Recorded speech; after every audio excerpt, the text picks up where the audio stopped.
Hello, everyone, and welcome to Voxel Viewpoint. It's new console season, and we talked about the Xbox One, the Xbox Series X. I'm going to screw that up every time with Lee. And now we're on with Derrick, who's going to talk a little bit about the PlayStation 5.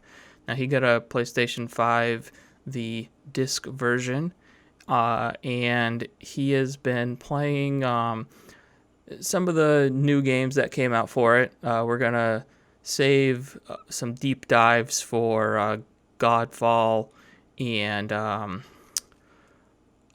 Demon Souls and stuff like that for another time. He's going to talk a little bit about Astro's Playroom and how that kind of showcases off the system and what it's capable of. So, Derrick, why don't you take it away and talk about that shiny new gigantic PlayStation 5.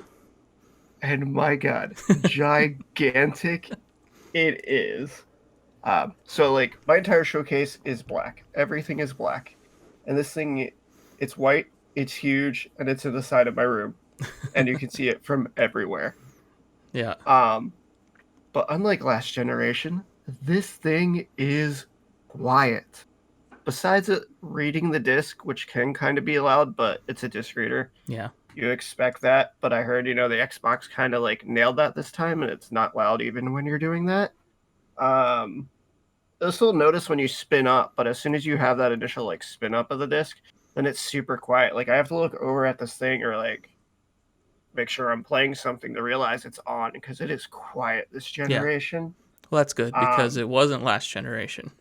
no, it was super loud, and that would be it'd be hard trying to record content. It would be hard trying to just play with the normal TV speakers because the system was louder than any of that. And late at night, it made it impossible, but it seems like they nailed it this time. And even with the heat dispersal, the system stays fairly cool. Like, there's no point where I touch it, even after playing for a while, that it's noticeably excessively hot. It Yeah. seems to be cooling really well. I don't think we're going to run into many of those problems, but we'll see as Well, we go yeah. down the road. We'll see as we go down the road and they really start pushing the system even more than they are right now. Right. But as far as it comes to the system, this thing is fast. Yeah, Starting it so up, yeah, so how the big thing this gen has been the SSD upgrades and everything like that, everything loading faster. So has that been a real significant improvement? has been a massive improvement. I was doing tests with Borderlands to check out and kind of see what the speeds and stuff were going on. I was getting almost 2.5 minute load times as Mm-hmm. far as going from completely starting it up from the external hard drive to being able to play the game. Mm-hmm. Um, with switching, it's been cut almost in half. I'm at a minute, Now, and that's when you're doing the testing, is this testing completely on the PlayStation 5, or were you testing PlayStation 4 from boot to launch, um, or PlayStation the 5 from boot to launch? the initial test was from boot to launch on the PlayStation 4 is where I tested and got that two and a Okay. half minute. Mm-hmm. Um, and that's from an external hard drive because that's the same way that the PlayStation 5 would be reading it since we have limited storage right now. Yeah. But I can have all the PlayStation 4 games on that external hard drive, and that's where I've been reading them from. Mm-hmm. Thankfully, with no issues right now. But loading from there, I was around a minute 10 seconds. Every now and then it would have a little hiccup, but I don't have the best of external. Mm-hmm. But that's still a huge boost in performance, and that's staying with the PlayStation 4 version of the game as well, because Borderlands is one of those that had the PlayStation 5 upgrade, Yeah. which I checked out as well, and it's even more optimized. Like, it was less than a minute load times getting into everything. That's not bad. Yeah, I'd like to see what your test is for Red Dead Redemption 2. Because that game Uh, had a really, really long initial load to get into the open world. Uh, and I also gave that challenge to Lee when we talked about the Xbox Series X to see what you can see how quick you can get into that world before between the PlayStation 4 and the PlayStation 5. Yeah, I'll have to check that out because I've been keeping an eye out for when that goes on sale digital for a pretty decent price. Oh, okay. And I'll test that out too because that's one of the things I've been kind of looking at different games. Another one I didn't write down any numbers for, but I was playing a lot. I was playing a lot of Watch Dogs. Mm-hmm. I started like the first half of the game on a PlayStation 4 and then finished that on the PlayStation 5. Mm-hmm. And it was significantly noticeable, like as far as the loading speed difference, because you'd switch operatives, it would take a little Mm-hmm. while. This one, you're like, you press the button, you're like at your operative already. There is no waiting, there is no thinking Yeah. about it. It's like you're ready to go. And how did it look like visually? How was it upgraded? It looks great. With that one, the upgrading was having like the ray tracing. Like you would show me the visuals with like the water and raining, which I still have not run into it raining in that game. That's so weird. I've loaded, reloaded, trying to get that so I can kind of compare like that. But from seeing the puddles and stuff, seeing the reflections, Yeah, it's impressive. that's cool. Yeah, well, we're like I said when I talked to Lee as well. We will be doing a more deep dive into Watch Dogs Legion at a later episode, so we'll talk a little bit more about that and like what we actually think of the game. Yeah. Because I know Derrick, you beat it, and Lee's put a big chunk of time into it, and I've played it quite a bit as well. So we'll have a nice long episode on that. Yeah. So obviously the loading and everything that makes just like loading screens and getting around the system a lot easier and launching, going between games and everything like that. What else has really been improved with the user experience? And like I know they've got the DualSense, and they put out that Astro's Playroom to kind of show that off. Like, are those things significant as well? Yes, they are. The DualSense has been completely redesigned from the DualShock 4. It keeps the same layout as far as your buttons and all. It adds us a mute function now, which will be right below where your PlayStation button is, your little home button, if you may. Mm-hmm. Which is really nice because if you need to mute something real quick, you're not trying to go into an interface or flip up your mic or hit something on your headset. Like it controls it completely from the controller, and it's really responsive. That's cool. Along with that, we now have the haptic feedback, which for the games that have it supported, so like the PlayStation 5 enhanced versions of certain games and all, Mm-hmm. it really shows it off. But like we were talking about, Astro's Playroom was kind of a game designed around showing off what the controller did, how it felt, how the movement controls and tilting the controller can work in different scenarios. Mm-hmm. And it was really fun. It reminds me a little bit of playing like Super Mario Brothers, playing like the 64 version, Oh, okay. where you kind of got more of the moving around the set pieces. You know how it kind of like pan around a little bit Yeah. instead of just being like a straight side scroller. Mm-hmm. So this was kind of designed with that. There's a bunch of little puzzles and but it'll have you like at one point you hop your little guy into a mechanical monkey and you're hopping up, climbing up the side of the wall, but you've got to hold the triggers in, and then you've got to rock the controller side to side to kind of make him swing his arms up.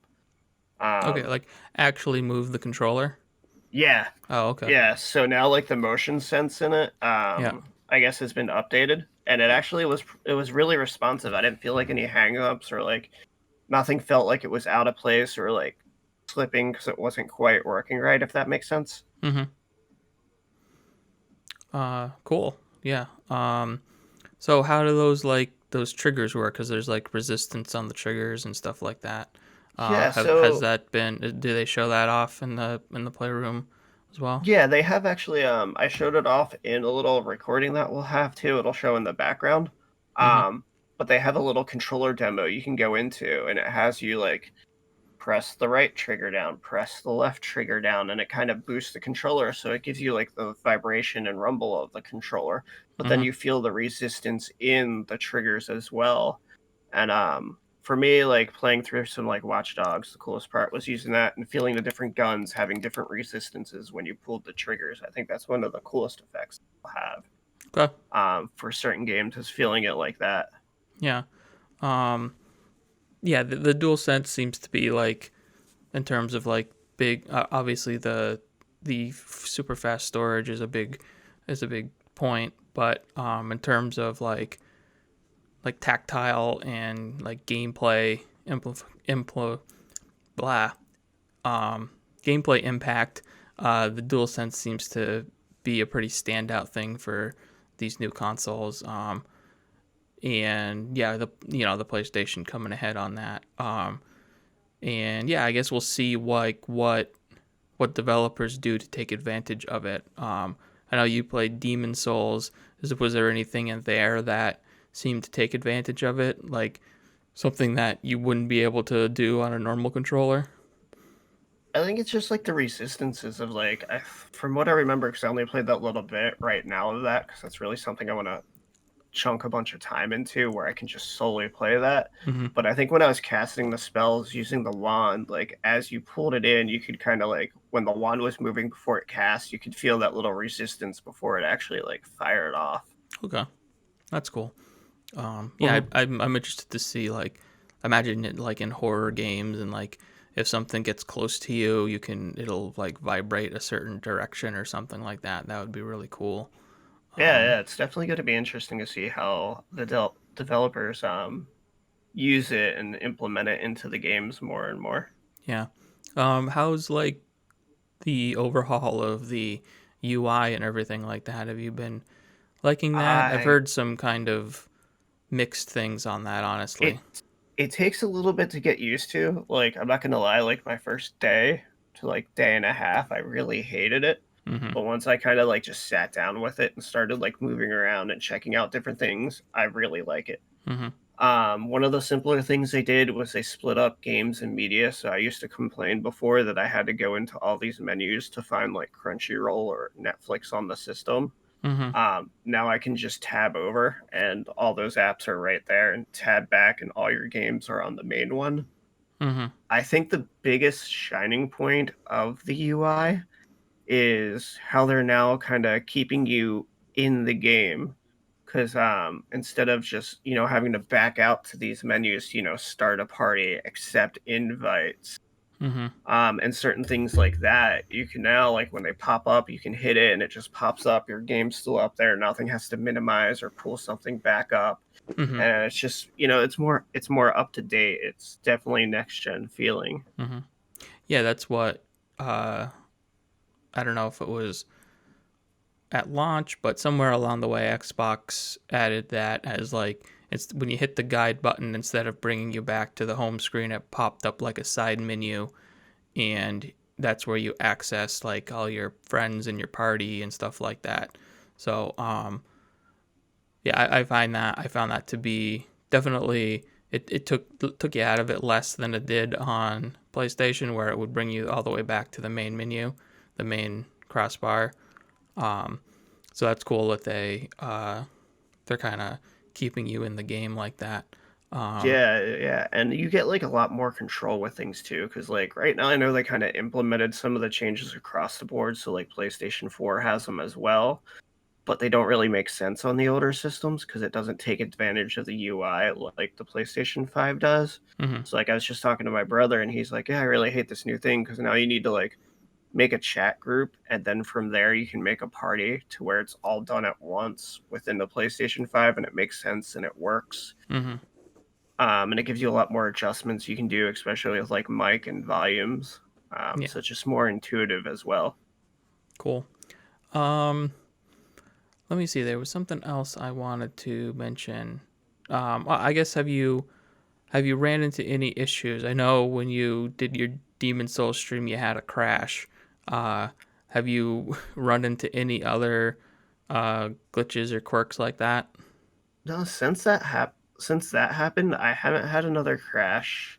I know in Watch Dogs, the same crash that was happening on the PlayStation 4, where you exit from the game to like the main menu, Mm-hmm. it's still crashing then from time to time. So I guess that's kind of like an across the board thing they haven't quite figured out yet. Mm-hmm. But as far as these like crazy ones, like people are having the consoles completely crash and restart, I haven't been running into those issues.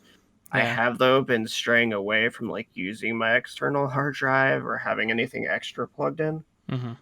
Yeah, I know there's seems to be a known issue with Spider-Man, Miles Morales, or the old game. I'm not sure which one it is. It's the remastered and using Yeah, rest mode. So I've yeah. completely like turned off any single way that this console can go into rest mode besides me clicking it. Mm-hmm. Okay, cool. Well, not cool for that, but I'm glad you haven't ran into any of those issues. But yeah, I guess if you are looking to get one, if you can find one, just be aware that there are a couple of technical issues out there that hopefully will get addressed soon with patches and updates and stuff like that. Mhm.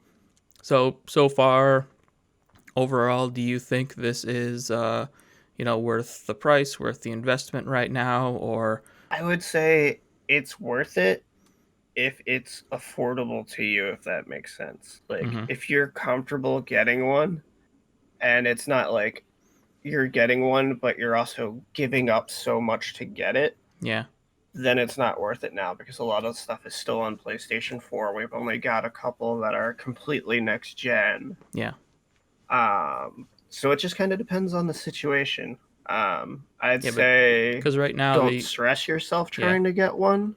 mm-hmm. Don't give in to the scalpers. Oh yeah, definitely don't But do if that. you can, yeah, if you can comfortably get one, then it's totally worth it. But if you're Yeah, going to go out of your way to get one and make yourself uncomfortable, I would wait. mm-hmm.